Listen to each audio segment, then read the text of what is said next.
Chapter 23. "I've been making a list," Rachel said, head bent over the notebook she was writing in at the kitchen counter. "I think you were right when you mentioned heading into the evac area for supplies." Stirring creamer into her coffee, Mackenzie hummed absently. She'd used her asthma inhaler in the bathroom, and even now her heart was racing. The gathering fear was a black storm, eclipsing all else. Even Dex couldn't distract her. "I'm thinking tampons, toilet paper." Rachel looked up pointedly. "Condoms." When Mackenzie didn't respond, Rachel closed her notebook and sat back. "What's up?" Chloe entered the kitchen, tying her hair in a messy topknot and glancing between the two. "Something wrong?" "It's Jake," Mackenzie blurted. "He didn't come home last night." "How do you know? Have you been over to his house?" Chloe asked. "No." Mackenzie stalled. "It's just, I'm worried." "What aren't you telling me?" Chloe's eyes flicked over her suspiciously. Hot guilt crept up Mackenzie's throat, and she suddenly wished she'd told Chloe about her relationship with Jake as soon as it had become a possibility. Since when did she keep secrets from her best friend? Since the secret involved her little brother. Mackenzie's chest tightened, and she felt for the inhaler in her pocket.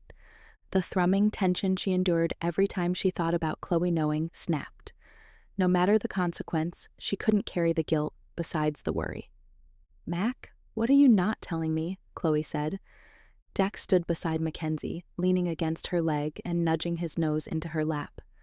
"Chloe, I should have said something earlier. I'm so sorry."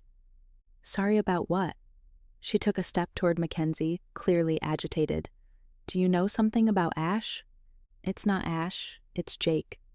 "What about Jake?" The confusion on her face was wrenching for Mackenzie. She'd betrayed her best friend's trust. Why? Why couldn't she have just told Chloe what was happening? Why had she assumed Chloe wouldn't approve? "We're together, seeing each other." Mackenzie clarified when Chloe's confusion deepened. "You're what?" Mackenzie took a breath of her inhaler, unable to meet Chloe's eyes. "I'm sorry we didn't say anything sooner." "We? You and my brother are a we?" Chloe stumbled back, her eyes bouncing between Mackenzie and Rachel. "Did you know about this?" she demanded of Rachel.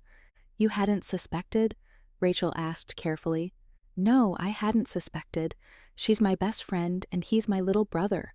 The world is fucking falling apart. When the fuck did they have time to become a we? This is ridiculous." Mackenzie's cheeks burned in shame, and her heart hurt. Chloe's complete lack of acceptance, her anger, was agonizing. "Chloe," she begged, "I don't... No. I'm not having this conversation now. I'm going to see Grams." Chloe practically ran from the kitchen. Mackenzie turned helplessly to Rachel, who said, "It's okay. I'll go with her. She'll come around." Rachel gave Mackenzie a quick hug before following Chloe out of the house. No one from the recon team had returned. After confirming that Jake wasn't at his own home, Mackenzie had gone straight to Jim Boston's house where she'd found his wife, Caroline. "He should have been home hours ago," Caroline worried, wiping down the kitchen counter while simultaneously feeding a toddler. "Tabitha has already been here. Rob didn't come home either. As far as we know, none of them have come back yet." "So no one's heard anything?" Mackenzie asked. "Not that I know of. I was just about to head to town hall to see if there's been any radio contact." Caroline wiped down her son's face and lifted him from the high chair, setting him lightly on the floor. "I just need to get the kids sorted." After instructing her reluctant teenage daughter on her babysitting duties, Caroline set off on foot with Mackenzie toward town hall. "We need to find some bicycles," Mackenzie said, stretching out stiff legs. Her muscles were still protesting the unaccustomed exercise and, although healing, the blisters on her feet were sore. "All this walking isn't good for my health. The sports store isn't in the safe zone, but we could ask Townsend if he'd send a truck out and bring some bicycles back in," agreed Caroline. Jim was talking about organizing some groups to head into the evac area to get supplies, And just to check things out, we'll need to clean out fridges and round up pets, and there'll probably be bodies that have to be removed and buried." Mackenzie shuddered. As essential as it was to gather supplies, Jake had told her about the stench from the dead body in Quinn's neighbor's house. It was awful to think about how many houses hid similar gruesome discoveries. Lapsing into silence, they walked on, dodging overflowing residential rubbish bins littering the curbsides. Mackenzie wrinkled her nose.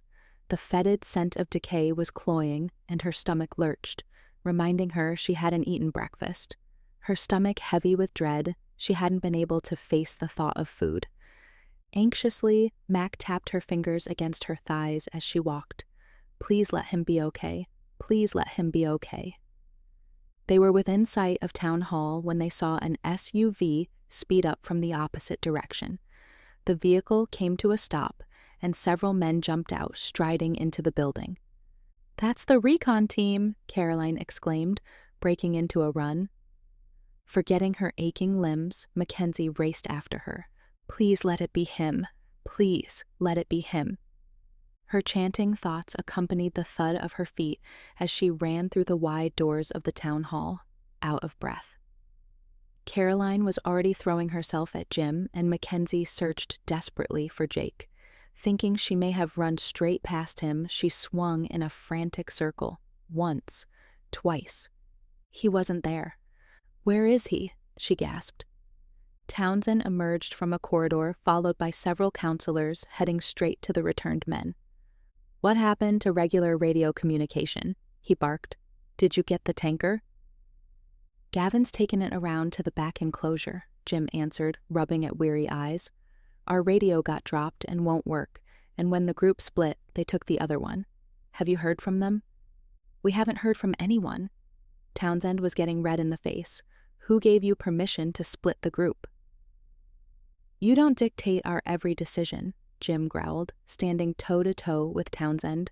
"This was my mission, and I made the call. I don't give a damn if you have a problem with that. Medication is going to become a priority, so they went to see what they could get from the drugstore. And now we've lost 3 capable men, an SUV, and the weapons they had on them." Townsend fumed, refusing to back down. "I'm the mayor, and I call the shots." "This is a democracy, damn it," yelled Jim, his hands balling into fists. "We didn't just risk our lives for you, we did it for this community." Townsend took a deliberate step back, a cold smile flashing across his features. "You don't seem to have noticed, but this community stopped being a democracy days ago. We're in a state of emergency, and you better believe I hold the power." Expecting Jim's reaction, Jeffries and another 2 counselors moved forward with their guns raised. "How about you rethink that attitude of yours and hand over your weapons?" Jeffries suggested, waving his rifle at the 4 returned men.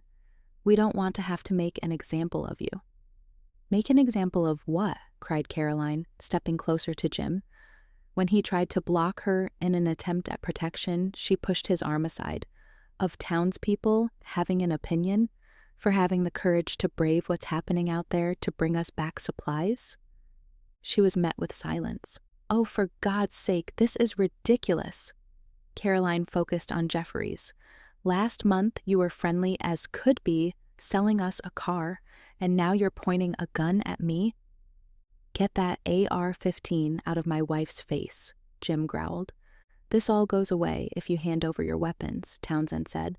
"And if we don't, then we take them forcibly and you'll be removed from the town." Gavin had entered from the rear of the building in time to overhear Townsend's threat and moved forward with his weapon held out in surrender.